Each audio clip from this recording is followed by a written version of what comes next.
பிரதோஷம் சிவன் நஞ்சுண்டதால் வந்த நேரம் நாம் செய்த தீவினைகள் யாவும்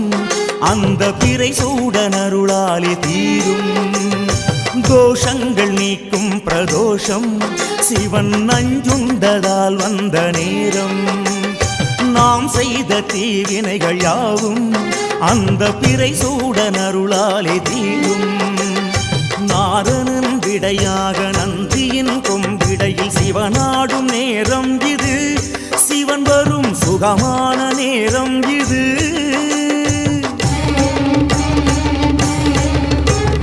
கருணாகரன் சுத்த சிவமானவன் கருணை பொழிகின்ற நேரம் இது